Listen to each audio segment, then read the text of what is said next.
7 etika calon jemaah haji menurut Imam Al-Ghazali. Calon jemaah haji manapun tentu menginginkan derajat haji mabrur, sementara tiada balasan mabrur kecuali surga.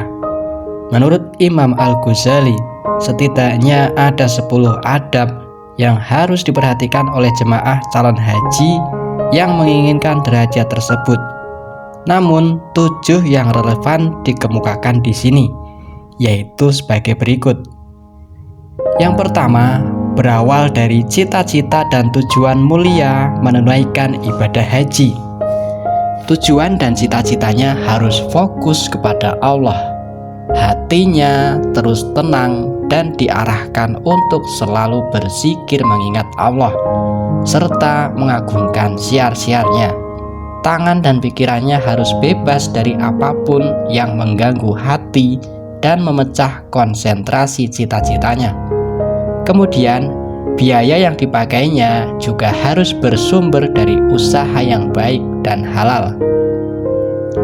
Ibnu Umar pernah menyatakan, di antara ciri orang yang mulia adalah orang yang paling baik perjalanan ibadah hajinya. Dan di antara ibadah haji seseorang yang paling utama adalah yang paling tulus niatnya, paling bersih biayanya, dan paling baik keyakinannya. Peringatan Imam Al-Ghazali ini cukup beralasan mengingat Rasulullah SAW pernah bersabda, pada akhir zaman orang-orang keluar untuk haji 4 golongan. Para penguasa untuk bersenang-senang, para hartawan untuk berdagang, orang-orang fakir untuk meminta-minta, dan para qori untuk memperdengarkan bacaan. Hadis riwayat Al-Khatib. Dengan kata lain, seorang jamaah calon haji yang berangkat ke tanah suci harus berusaha semaksimal mungkin menjauhkan tujuan-tujuan duniawi demi meraih keutamaan ibadah haji dan derajat haji yang istimewa. Kendati dirinya bertugas menjalankan ibadah haji orang lain, maka niatkan membantu dan memudahkan sesama muslim menggugurkan kewajibannya. Jika harus mengambil upah, ambillah upah itu sebatas untuk memungkinkan dirinya menjalankan kebutuhan ibadah haji. Kaitan dengan wasiat untuk dihajikan, syariat memandangnya sebagai hal yang istimewa, sebagaimana yang pernah disampaikan Rasulullah SAW. Allah akan memasukkan 3 golongan ke surga dengan sekali haji: orang yang meninggalkan wasiat untuk dihajikan, orang yang menjalankan wasiat itu, dan orang yang berhaji untuk saudaranya. Hadis riwayat Al-Baihaqi. Yang kedua, mempersiapkan bekal secukupnya dan memperbaiki hati dalam memberikan dan membelanjakan tanpa disertai kekikiran dan sikap berlebihan. Pergunakanlah perbekalan secara sederhana, namun hindari pula perilaku bersenang-senang dan makan makanan yang enak-enak atau bermewah-mewahan dalam berpakaian, sementara banyak memberi dan berbagi rezeki. Menurut Al-Ghazali tidak termasuk sikap berlebihan. Menurutnya, menggunakan bekal untuk perjalanan haji sama dengan menginfakkan di jalan Allah, sementara 1 dirham yang diinfakkan di jalan Allah dibalas dengan 700 dirham. Yang ketiga, meninggalkan ar-rafat, al-fusuk, dan al-jadal, sebagaimana yang dibicarakan Al-Quran. Kata al-rafat merupakan kata umum yang mencakup segala perkataan sia-sia, keji dan kotor, termasuk di dalamnya perbuatan bersenda gurau atau membicarakan hubungan suami istri. Sementara membicarakan hubungan suami istri merupakan perbuatan yang dilarang karena mendorong kepada hal terlarang.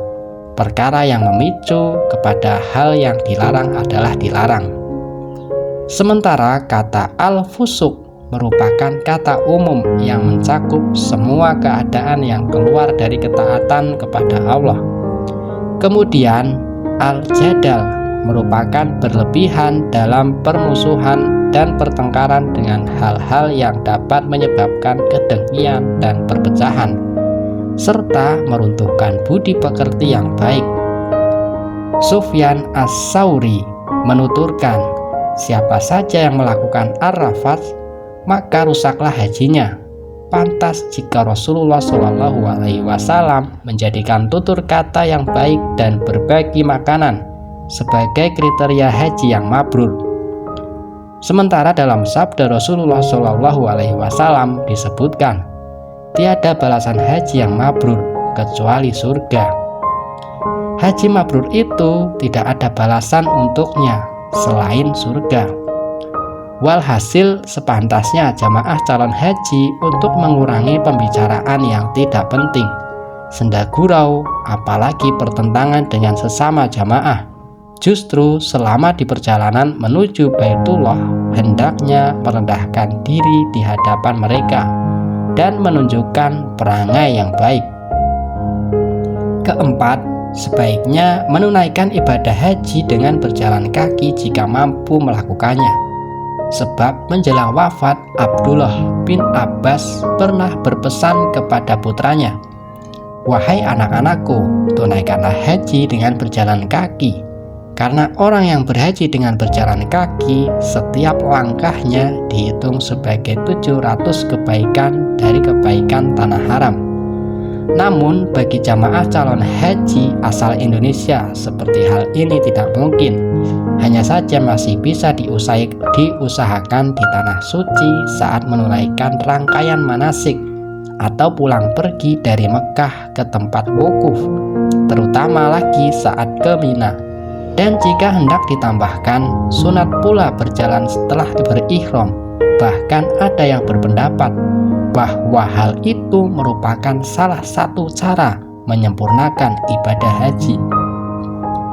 Kendati demikian, naik kendaraan saat menunaikan ibadah haji bukan pula termasuk hal yang tercela. Terlebih ada ulama yang mengatakan naik kendaraan adalah lebih utama karena di dalamnya ada nafkah dan biaya. Selain itu, naik kendaraan juga menjauhkan diri dari kelelahan, meminimalisir gangguan di perjalanan, lebih dekat kepada keselamatan, dan mendekatkan pada kesempurnaan ibadah haji. Dua pendapat ini sama sekali tidak bertentangan. Siapa saja mudah berjalan kaki, maka lakukanlah dengan berjalan kaki, dan itu adalah hal yang utama. Namun, ketika tidak sanggup dan bila dilaksanakan akan mengakibatkan resiko buruk, membatasi kesempatan amal ibadah, maka naik kendaraan adalah lebih baik. Kelima, berpenampilan sederhana dan tidak banyak mengenakan perhiasan. Jauh dari kesan bermewah-mewahan dan memperlihatkan jabatan atau kekayaan, sehingga tidak tercatat sebagai orang yang sombong dan berlebihan.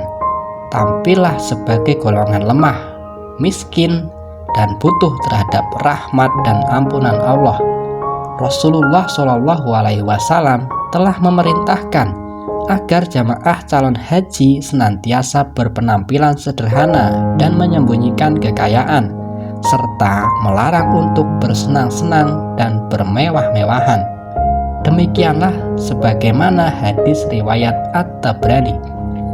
Meski demikian, bukan berarti mereka boleh mengenakan pakaian compang-camping atau kotor, sebab Al-Quran sendiri memerintahkan mereka membersihkan diri. Sebagaimana firman Allah, kemudian hendaklah mereka menghilangkan kotoran. Quran Surat Al-Hajj ayat 29. Calon jemaah haji tetap berpenampilan layaknya akan menghadap Allah. Mereka tetap harus menjaga kebersihan dan kerapian diri dengan cara mencukur rambut, memotong kumis, dan memotong kuku. Keenam, mendekatkan diri kepada Allah dengan menyembelih hewan dam meskipun tidak wajib bagi dirinya. Usahakanlah agar hewan yang dikurbankan adalah hewan yang gemuk dan mulus. Makanlah sebagian dagingnya jika kurban itu sunat, namun jangan memakannya apabila kurbannya wajib. Allah Subhanahu wa Ta'ala telah berfirman, "Demikianlah perintah Allah, dan barang siapa mengagungkan syiar-syiar Allah, maka sesungguhnya itu timbul dari ketakwaan hati." Quran Al-Hajj ayat 32. Namun yang diniatkan dalam kurban adalah membersihkan sifat-sifat kehewanan yang ada dalam diri, menjauhkan sifat kikir, meraih kesucian jiwa, serta memperindahnya dengan sifat-sifat terpuji. Lagi pula, yang sampai pada Allah dalam berkurban bukan dagingnya, melainkan ketakwaannya, sebagaimana firman-Nya, "Daging hewan kurban dan darahnya itu sekali-kali tidak akan sampai kepada Allah, tetapi yang sampai kepadanya adalah ketakwaan kamu." Quran Surat Al-Hajj ayat 37. Keutamaannya juga luar biasa, sebagaimana sabda Rasulullah SAW, "Tidak ada amal keturunan Adam yang paling disukai Allah pada hari raya kurban selain meneteskan darah hewan kurban. Sebab pada hari kiamat hewan itu akan datang dengan tanduk dan kukunya. Darahnya akan jatuh diterima Allah pada suatu tempat yang sebelum jatuh di tanah. Maka baik-baiklah kalian dengan berkurban." Hadis riwayat At-Tirmizi. Yang ketujuh, senantiasa berbaik sangka pada Allah atas apa yang telah dilakukan dan diinfakkan. Begitu pula dengan kepayahan, kerugian, bahkan mungkin musibah yang telah menimpa, baik yang menimpa harta maupun badan. Ingatlah bahwa musibah adalah salah satu tanda diterimanya ibadah haji. Musibah saat haji sama dengan nafkah yang dikeluarkan di jalan Allah. 1 dirham sebanding dengan 700 dirham karena beratnya ujian di jalan jihad. Karena itu, dia berhak atas pahala dari kepayahan dan kerugian yang dialaminya. Pahala tidak akan hilang sedikit pun di sisi Allah. Namun ada pula yang menambahkan di antara tanda diterimanya ibadah haji adalah ditinggalkannya kemaksiatan yang dahulu biasa diperbuatnya. Saudara-saudaranya yang tidak baik diganti dengan saudara-saudara yang saleh. Tempat-tempat kelalaiannya diganti dengan majelis zikir dan kesadaran. Artikel ini dibacakan dari islam.nu.or.id.